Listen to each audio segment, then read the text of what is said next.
Selamun Aleyküm ve Rahmetullahi ve Berekatuhu. Hürmetli Müslüman aziz din kardeşlerim. Indi biz sizin bilen Rabiul Evvel ayına da ayak bastık. Hem bilemiz Rabiul Evvel ayının 12'sinde 571 yılının 12. Rabiul Evvel gününde Peygamberimiz sallallahu aleyhi ve sellem şu dünyaya keldi.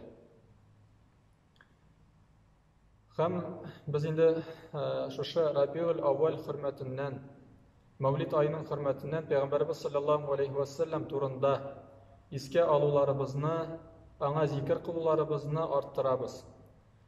Lakin biz şunu bilip turga tiyişbiz, şu ayda gına tugil, belki her bir günni, her bir saatimizni Mevlid ayında gına tugil, 12 ay davrında yılına 365 gün biz indi tilimizden salavatlarını düşürmezge tiyişbiz. Peygamberimiz sallallahu aleyhi ve sellem'nin turmuş yolun iğrenüden tutamazga tiyişbiz.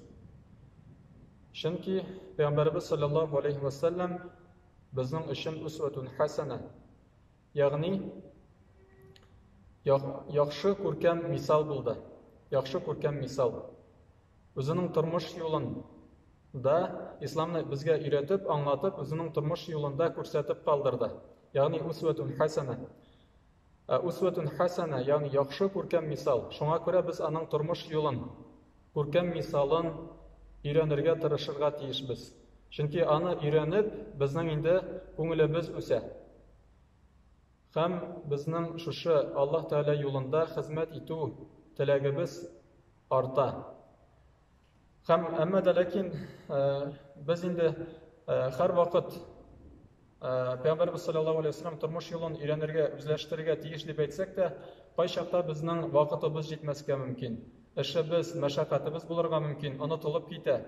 Şuna göre şu Mevlid ayı hürmetinden biz indi şu ayda tağın da Peygamberimiz sallallahu aleyhi ve sellem turunda ilimlerimizni arttırsak bek de hayırlı bulur.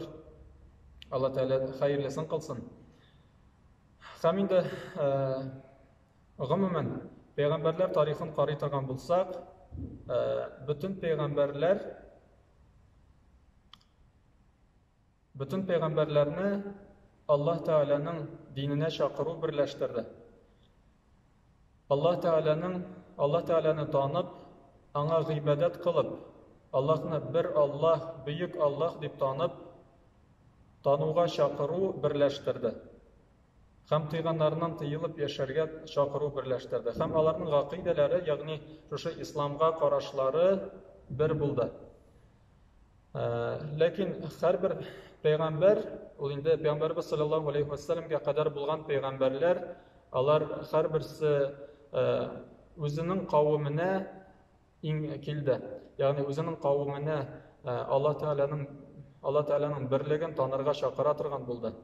Hem ondan soň indi ikinci peygamber kelu bilen onların dini, şu ikinci peygamber kelu bilen onların dini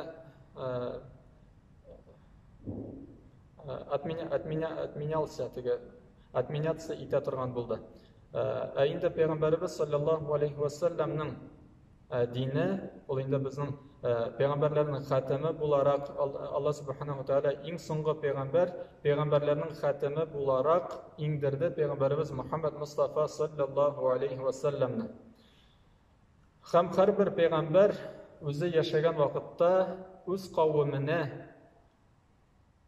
bizning peygamberimiz, suyukli peygamberimiz Muhammed Mustafa sallallahu aleyhi ve sellem kelajagi turunda xabar bera turgan bo'ldi. Hem eğer de kimde bulsa, şu peygamberimiz sallallahu aleyhi ve sellem yaşagan çırga turu kilse, ona iman kitirge emir verdiler.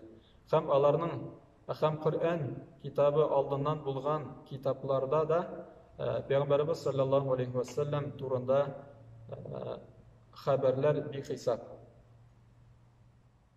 Hem şu orunda bir bikte meşhur vakıganı iske alasım kele. Peygamberimiz sallallahu aleyhi ve sellem 12 yaşında özünün ağası, yani etisinin tuğanı bilen, sevda bilen şügullene başladı. Һәм көннәрдән бер көнне алар караван белән Мәккәдән Дамаскка йөкләрен тиеп юл тоттылар. Һәм шушы Мәккә белән Дамаск арасында бер Бусра дигән җирлектә алар тукталдылар. Һәм шушы алар тукталган җирдә, Бусра җирлегендә, мәхәлләсендә бер монастырьда Бахира исемле монах яши иде. Һәм ул үзенең китапларыннан укып, шушы заманада пәйгамбәрләрнең хатеме, ахыргы пәйгамбәр булып Мөхәммәд Мустафа саллаллаһу алейхи ва саллям киләчәге турында белә иде. Һәм инде түземсезлек белән шушы пәйгамбәребезне саллаллаһу алейхи ва саллямны көтә торган булды.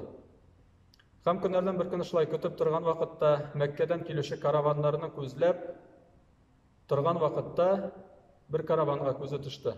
Бу караван артыннан бер болыт кисәге бара иде. Ул болыт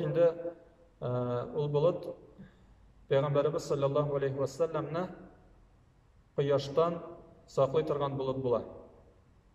Һәм күрә, шушы караван бер җирлектә ял итәргә дип утырган вакытта, инде шушы алар утырган җирдә агачның ботаклары шулай бөгеләләр иде. Баш игән рәвешне китерәләр иде.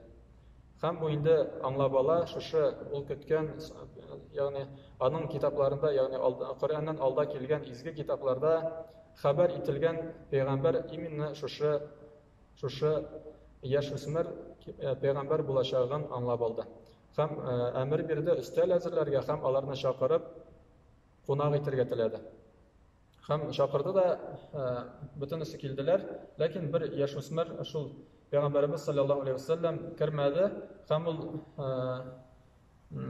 Абу Талибтан сорады. Бөтенегез кердеме дип сорады. Абу Талиб әйтә, юк, минем бер яшүсмер, ягъни анда калды тышта, хайваннарны карап калды дип әйтә. Һәм шушы Бахира исемле монах инде күрә, шушы болыт кисәге шул яшүсмер торган җирдә, шул җирдә тора торган булды. Һәм ул инде әйтте, ана да кертегез, ана да чакырыгыз дип әйтте. Һәм ул да керде. Шуннан соң инде Абу Талибтан төрле нечкәлекләрен сорый башлады. Шушы яшүсмер турында, Пәйгамбәрбез Мөхәммәд Мустафа саллаллаһу алейхи ва саллям турында. Син аның әтисе буласыңмы дип сорады. Ул әйтә, юк, мин әтисе түгел, мин аның әтисенең агасы, әтисенең туганы дип әйтте. Ягъни ул инде аптырашта калган була. Ничек инде әтисе дип уйлап аптырап калган була. Чөнки аларның китапларында шушы Пәйгамбәрбез саллаллаһу алейхи ва саллямның әтисе булмаячагы турында хәбәр килгән була. Һәм шуннан соң инде төрле шушы аларның китапларына килгән төрле галәмәтләрен сорашып, моның Бахира исемле монахның бер шиге дә калмый, шушы яшүсмер булачак пәйгамбәр булуында. Һәм ул инде әйтә, шуннан соң Абу Талибка әйтә, бөтен Курайшка, шушында булган бөтен Курайш халкына әйтә, дөреслектә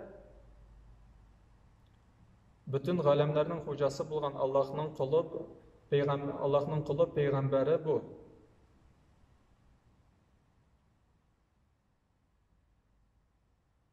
Бөтен галәмгә рәхмәт итеп җибәрелгән пәйгамбәр бу дип Абу Талибка хәбәр итә. Һәм аның дине бөтен галәмгә таралышагы турында да әйтә. Бөтен галәмгә таралышагы турында хәбәр бирә. Шуңа күрә инде шул вакытта әйтә, шушы пәйгамбәр аны күп авырлыклар көтәчәк, аны сакла дип Абу Талибка шундый васыят кыла.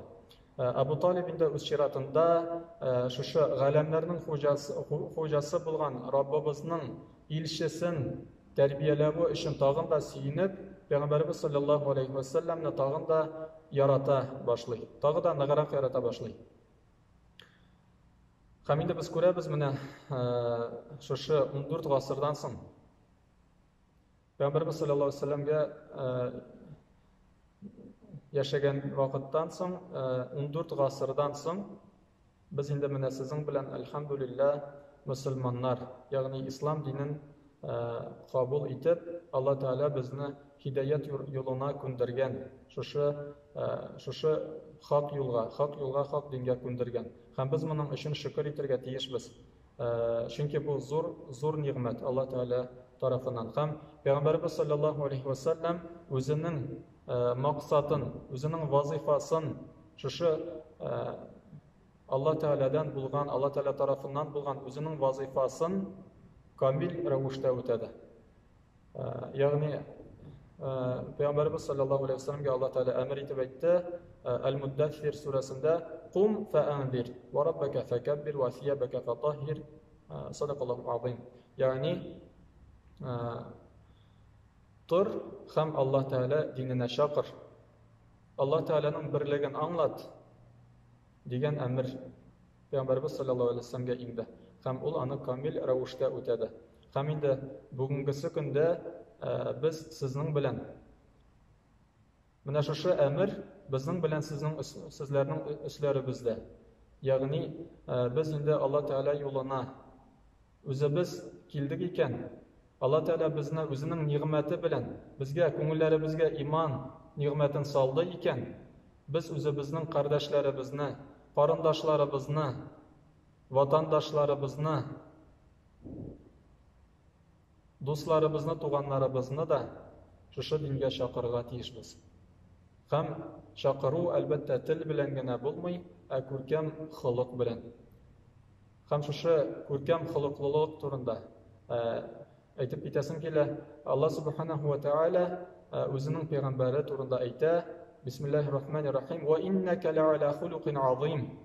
Дөреслекдә син, эй пәйгамбәр, дөреслекдә синең холкың бик тә күркәм булды.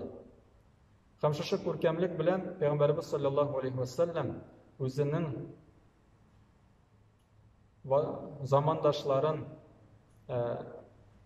замандашлары Пәйгамбәребезнең күркәм холкын күреп аңа тартыла торган булдылар. Һәм шуңа күрә без дә инде күркәм холыклы булсак иде, ислам диненә Алла Тәгалә безгә йөкләгән вазифабызны камил рәвештә үтәсәк иде, һәм Алла Тәгаләнең рәхмәтләренә ирешергә һәммә безгә дә насыйп булсын. Инде киләсе дәресләрне шулай ук Пәйгамбәрбез саллаллаһу алейһи ва сәлләм тормышы турында, аның күркәм холыклылыгы турында һәм башка шундый әйберләр турында сөйләшүебезне дәвам